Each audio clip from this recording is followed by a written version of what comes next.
नमस्कार, श्री स्वामी समर्थ सगळ्यांना. चला मैत्रिणींनो, आज आपण 31 इंच चेस्ट साईजचं ब्लाऊज इथे प्रिन्सेस कट पाहणार आहोत. या ब्लाऊजची उंची 12.5 इंच आहे. त्यानंतर चेस्ट 31 इंच आहे. तर 31 इंचचा चौथा भाग इथे आपल्याला काढायचा आहे. तर 31/4 करायचं आणि जी येणारी संख्या आहे 7.75 म्हणजेच 7.25 इंच. आपलं जी घडी आहे ब्लाऊजची ती 7.25 इंच इथे येणार आहे. 7.25 इंच मी इथे लिहिलं आहे पहा. कुठलीही तुमची जी चेस्ट असेल ती अशाच पद्धतीनं आपल्याला घडी काढायची असते, म्हणजे जे माप असेल त्याचा चौथा भाग. आता इथे एकदा कापड खालच्या बाजूने सरळ करून घेऊन आपण उंचीचं माप टाकणार आहोत. व्यवस्थित इथे स्केलने एक लाईन आखून घ्यायची. त्यानंतर उंची टाकूया. 12.5 इंच आहे. 13.5 इंचावरती 2 खुणा अशा करून घ्या वरती, म्हणजे बरोबर वरची लाईनसुद्धा सरळ येते. 1 इंच प्लस केलेला आहे आपण उंचीसाठी. ही आहे शोल्डर लाईन, सरळ आखून घेतली आहे. 5 इंच शोल्डर घेणार आहोत, कारण अगदी छोट्या साईजचं ब्लाऊज आहे. 5 इंच शोल्डर, 2.25 किंवा 2 इंच गळा तुम्ही इथे घेऊ शकता. जर अगदीच खांदे बारीक असतील तर 2च इंचचा गळा घ्या, मागचा गळा जर डीप असेल तर. आणि आपलं मुंढा जो आहे तो 5.5 ते 5.25 इंच तुम्ही इथे घेऊ शकता. फुल बस्टवरती ते अवलंबून आहे. जर हेवी असेल फुल बस्ट थोडंसं तर 5.5 घ्या, कमी असेल तर 5.25 घ्या. त्यानंतर चेस्टचं जे माप आहे 7.5 इंच इथे टाकून घेऊया. 1.5 ते 2 इंच तुम्ही शिलाई मार्जिन घेऊ शकता. त्यानंतर कमरेचा जो काही घेर येणार आहे आपला 26 इंच घेर आहे.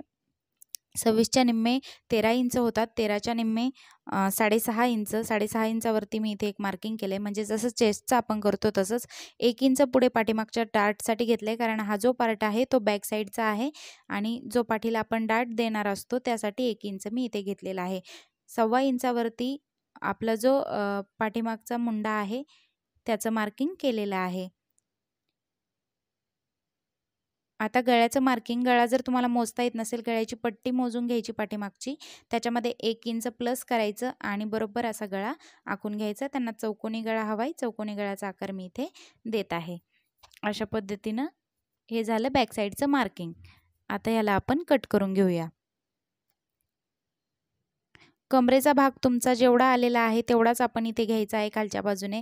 वरची रेषा सरळ तशी जोडून घ्यायची नाही. कधी कधी कुणाची कंबर खूप बारीक असते, म्हणजे तुम्हाला परत उदाहरण सांगते. 32 इंच असेल तर 32चा चौथा भाग 8 इंच होतो. तर 8 इंचावरती आपल्या कमरेचं माप आपल्याला इथे घ्यायचं आहे आणि 1 इंच पाठीमागच्या डार्टसाठी. जर तुम्ही संपूर्ण 1 इंचचा डार्ट मारणार असाल तरच 1 इंच घ्या. अर्धाच इंचचा म्हणजे पाव इंचचा जर तुम्ही डार्ट मारणार असाल तर घेऊ नका. आता पाठीमागच्या डार्टचं मार्किंग तुम्हाला मी इथे दाखवते. जिथे आपली शिलाईची लाईन आहे तिथून आपल्याला मध्यावरती एक पॉईंट द्यायचा आहे. त्याच्या दोन्ही बाजूने अर्धा इंच उभा तुम्ही 4-4.5 ते 5 इंचचा हा टक्स घेऊ शकता गळ्याच्या हिशोबाने. आणि बरोबर पहा, जेवढं 1 इंच आपण वाढवलेलं आहे तेवढं 1 इंच आता आपल्याला इथे शिलाईमध्ये अडकवायचं आहे. हे तिरकं अशासाठी की नंतर आपण ते कट करून टाकणार आहोत, कारण जेव्हा डार्ट मारतो त्यावेळी जे कोपरे आहेत ते खाली येतात. ते खाली येऊ नये म्हणून ते जे तिरकं मी तुम्हाला टक्सपासून आखून दाखवलेलं आहे पाठीमागच्या भागात ते नंतर आपण कट करून घ्यायचं आहे. आता समोरचा पार्ट प्रिन्सेस कटचा इथे आपण कट करणार आहोत. अगदी सोपी पद्धत मी तुम्हाला सांगते, कारण हे छोटंसं माप आहे, यामध्ये जास्त काही मापे आपल्याला वाढवावी लागत नाहीत. तर हा जो बॅकचा पार्ट आहे ॲज इट इज आहे असा एकदा आखून घ्यायचा आहे आपल्याला. अलीकडच्या बाजूने थोडंसं अंतर सोडायचं आहे, कारण आपण जी समोर हुकाई पट्टी बनवत असतो त्यासाठी इथे कुठलंही मार्जिन नाही, ते आपल्याला ॲड करायचं असतं, म्हणून अलीकडच्या बाजूने आपल्याला थोडं मार्जिन सोडायचं असतं. समोरच्या गळ्याचं मार्किंग करून घेऊया. 6 इंच समोरचा गळा आहे. 6 इंचावरती मी मार्किंग केलं आहे. रेषा अशी सरळ आखून घ्यायची आणि इथे छान गळ्याचा आकार तुम्हाला हवा तसा तुम्ही देऊ शकता. आणि इथे जे आहे ते आपल्याला हुकाई पट्टीसाठी मार्जिन घ्यायचं आहे. जर तुम्ही पाव इंचावर जोडत असाल तर पाव इंच घ्या, अर्धा इंचावर जोडत असाल तर अर्धा इंच घ्या. खालच्या बाजूने 1 इंच मी पफसाठी वाढवलं आहे. त्यानंतर काखेत आपण समोरचा मुंडा अर्धा इंच आतमध्ये खोलवून घेतला आहे. 3.5 इंचावरती इथे टक्ससाठी मार्किंग करायचं आहे. उभं जे मार्किंग आहे ते 4 इंचावरती करायचं आहे. असं स्टार द्या आणि तिथून वरती असं तिरका प्रिन्सेस कटचा आकार आपण द्यायचा आहे. त्यानंतर 2 इंच इथे मी मधला पफ घेणार आहे, कारण जास्त पफची आपल्याला गरज नाही. 1 इंच पाठीमागच्या भागात जे डार्टसाठी आपण घेतलं होतं ते ऑलरेडी आपण इथे वाढवलेलं आहे. आणि हा जो मधला पफ आहे तो आपला किती इंचचा आहे, जर तुम्ही 2.5 इंचचा घेतला आहे किंवा 2 इंचचा घेतला आहे. आता 1 इंच ऑलरेडी इथे वाढलं आहे. 2 इंचचा आपला हा टक्स आहे. आता फक्त 1 इंच आपल्याला वाढवायचं आहे आणि जोडण्यासाठी जे अर्धा इंच लागणार आहे असं 1.5 इंच आपण इथे मार्जिन फक्त वाढवून घेतलेलं आहे. आणि वरती सुद्धा अर्धा इंच घेतलेला आहे वरती जोडण्यासाठी आणि अशा पद्धतीने तिरकी रेषा आपल्याला इथे आखून घ्यायची. त्यानंतर खालच्या बाजूने सुद्धा जिथे 1 इंच आपण वाढवलेला आहे तिथून पफ जवळून दोन्ही बाजूने अशा तिरक्या रेषा आखून घ्यायच्यात, कारण आपल्याला सगळीकडे 1 इंचचं खालच्या बाजूने मार्जिन नको आहे. फक्त जो पफ आहे मधला तो व्यवस्थित निघण्यासाठी हे जे खालचं मार्जिन आहे 1 इंचचं ते आपण दिलेलं असतं. जोडल्यानंतर जर कोपरे तुमचे निघत असतील तर ते आपल्याला कट करून घ्यायचे असतात. प्रिन्सेस कटचा शिलाईचा व्हिडिओ जर तुम्हाला हवा असेल तर मला कॉमेंटमध्ये सांगा, मी अपलोड करेन. त्याच्यानंतर व्यवस्थित असं कटिंग करून घ्यायचे. पहा, गळा व्यवस्थित कट करून घ्यायचा आहे. एक्स्ट्राचे जे कापड आहेत ते असे व्यवस्थित कट करून घ्यायचे.